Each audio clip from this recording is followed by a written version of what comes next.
The amount of food, like I said, is not a problem. There is enough technology in the world to feed much, much more. Okay. But when we're running everything for personal benefit and profits, most of that food is getting chucked away. So most of it is most of the food is ending up in trash bin, and it's waste. So we have the technology, we have the means, every country does. Every country in the world can feed its population, clothe them, house them, and give them water if their governments were willing to do that. It's just a matter of will. But if you've got interest parties wanting to dominate the economy, wanting to make a buck here and there, it's a different ballgame.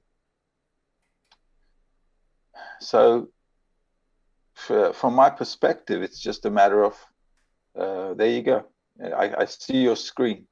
Also, right now, also with the natural disasters around the world, we have famine coming up. In most countries, there's food scarcity. So it doesn't have to go there. It doesn't have to go there. Food, natural resources, all kinds of these, major economic things, they're in the hands of a few people. So I see that 37 million people. I'm just going to talk about the United States. It's easy. It's one population. 37 million people in the United States struggle with hunger. And at the same time, 40% of the food supply in the United States is wasted every year. Yeah. So it hurts. I mean, it hurts. It's the richest country in the world, and it is a disgrace.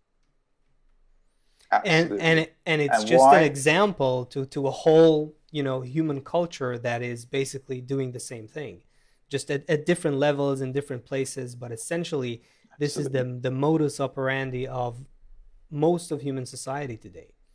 Absolutely. It's like this in every country. Asaf. The whole world is like this. So you've got people who are corrupt, who have self-interest in things, and they allow their people to be hungry because they're thinking about their pockets. So unfortunately, this is human egoism at its worst. One of your students, he or she, I don't know. The name is M-U with 2 dots over the U, Nevver. How do I say this name? Munevver. Okay, so Munevver said it's a man or woman? It's a woman. Sorry, I don't know these names from Turkey. That's all right. So she's one of your students, and she's asking a question on Facebook. Is the government going to be able to help this situation? Governments cannot help the situation until the people understand what can be done and why we're going through this change. Governments are a bunch of people who are egoistic. They want to rule, they want to make money ruling, and they want to live like kings as long as they rule. This will not change. What has to change is that people on the street, humanity, has to increase their understanding, and they have to start, understanding that we need to change. I still see a lot of people in humanity wanting to go back. There is no going back in humanity. There's no going back in time. At no one point in human history have we ever gone back to a previous state. That has never happened, and it will not happen. So humanity needs to understand we're going through a change. This needs to be made consciously. And if humanity as a whole, society, makes that conscious shift, then the government can change. Until that happens, they won't change, because humanity doesn't know what to change. So they're running around like headless chooks, okay? And the best option the government can offer is the police and the army to keep the peace. And that's not going to work.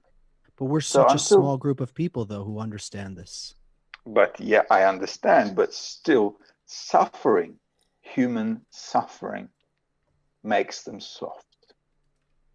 So now you said 37 million people are hungry. Well, pump up those numbers by 2021 January to about 75, 80 million. and people start hearing.